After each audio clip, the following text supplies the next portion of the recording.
ইসলামে হালাল এবং হারাম বিষয়গুলো কি কি যদি একটু বলতেন। ধন্যবাদ। হালাল জিনিস বলতে আল্লাহ রাব্বুল আলামিন যে সমস্ত বিষয়গুলো আদেশ করেছেন করার জন্য এই বিষয়গুলো হালাল, আর যেগুলো নিষেধ করেছেন এই বিষয়গুলো হারাম। যেমন ইবাদত বন্দেগী সম্পর্কে আমাদের জানা আছে হালাল বিষয়গুলো কি কি।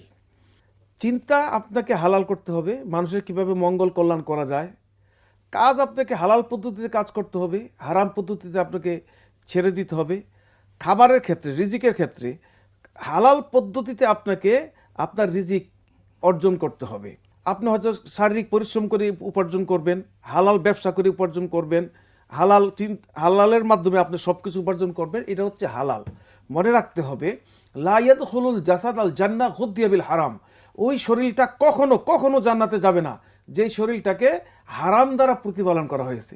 যেই ব্যক্তি নিয়মিত হারাম ব্যবসা করে, মানে ভালোর সাথে খারাপ মন্দ মিশ্রিত করে বিক্রি করে, ওয়ালা তাতাবাদ্দালুল খবিসা বিত তাইয়্যিব, তোমরা কখনো ভালোর সাথে মন্দকে মিশ্রণ করে করো না।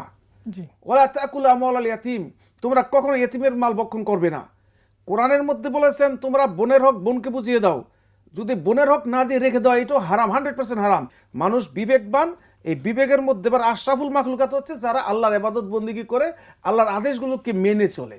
যারা আল্লাহর আদেশ নিষেধগুলোকে মানে না সেই ব্যক্তি আশরাফুল মাখলুকাত ঠিক আছে, কিন্তু সৃষ্টির শ্রেষ্ঠ আল্লাহর রাসূলের উম্মত হিসেবে সে নিজেকে দাবি করতে পারে না।